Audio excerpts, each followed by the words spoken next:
more systematic, and more involved because of the proximity between these countries. But when you then extend it out to Africa, the distance becomes an issue. The same thing with South America. But going beyond that, if we think in terms of climate, I am not in the least surprised that most of the southern countries that are advancing faster than others are located in regions with weather variations. For example, I'm sure if you live in South Korea, you have to think about when it gets cold, and you have to imagine how to produce shoes and clothing to take care of those bitter cold periods.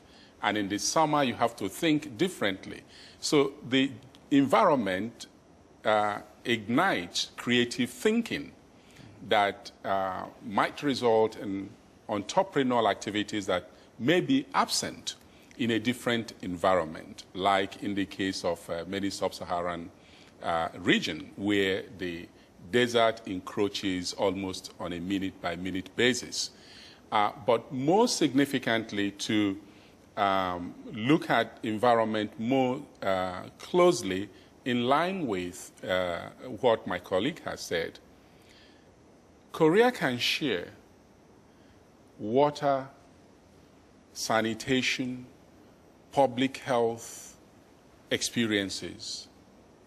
These do not need cultures, because the knowledge to purify the water can be used anywhere.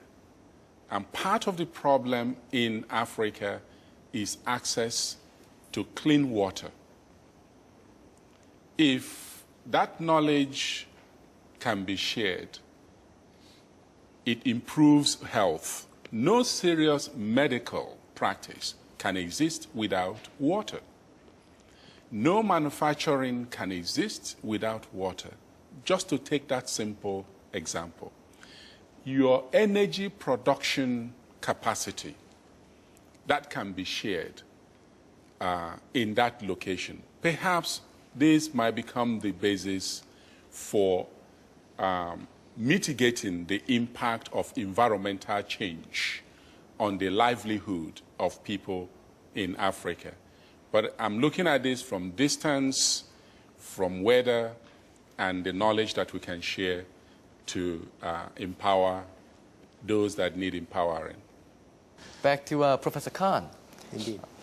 Out of the many fields for cooperation, which areas have the highest demand?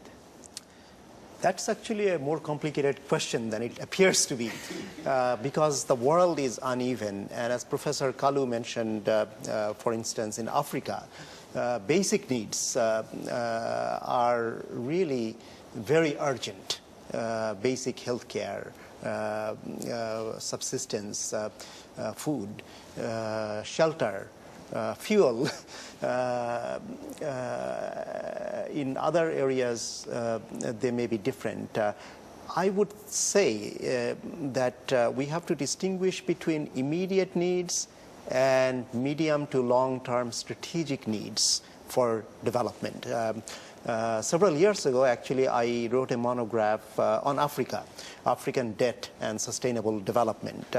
There, I argued that for Africa, the debt burden, which African people had nothing to do with, but basically the corrupt rulers who colluded with international finance in its various manifestations, created this situation, now disastrous for the people. And then we have environmental issues like soil erosion, desertification, problem of water that Professor Kalu mentioned. But these problems really cannot be solved by one-time resource transfer, humanitarian aid. But of course, we have to do that because it's a crisis situation. But what happens after that?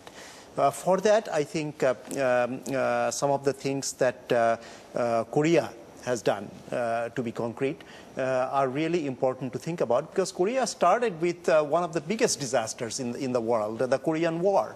The tremendous devastation that people suffered, a story that I think still needs to be circulated to the world at large. The world doesn't know what the Koreans faced. I think needs to be articulated better by learning from experiences such as the Korean experience, but that's not the only one. India has lessons to teach, Brazil has lessons to teach, Mexico even has lessons to teach as well as to learn. Taiwan is a very impressive case as well. So I would say that meet the immediate needs, and those demands must be raised in the context of South-South cooperation. But then we have to demand better education, better educational infrastructure. We have to demand the creation of a health infrastructure that is self-sustaining, and that requires training people. And also, and this is very important because most of my life's work so far has been concentrated in this area, transfer of appropriate technology, and not just the physical technology, but the knowledge that is embodied in human brain and infrastructure, institutional infrastructure of education. And this is going to take time, it's going to take effort, and there are specific kind of problems that each country faces at specific times. And here, I think more than ever, we need to draw upon the huge pool of untapped resources, human resources, that exist both in developed countries and in developing countries. There are such things also as indigenous knowledge structure that we ignore. So we have to really focus very carefully on many, many different areas, and we have to be very open to dialogue at all levels. It sounds like we have to rely on scholars like you, and we have to really come together. Well, I am also learning. Professor Kalu, what other areas of cooperation do not yet exist that might enhance South-South cooperation? What other areas? The one area I think I'm not seeing significant movement in, perhaps, is in the area of climate change mitigation. I'm not seeing significant movement in that area. And it is one in which I think the southern countries need to take seriously. I am not seeing a serious effort in, for me, what is extremely important, and that is collaboration to bring about gender equity, to educate the women. It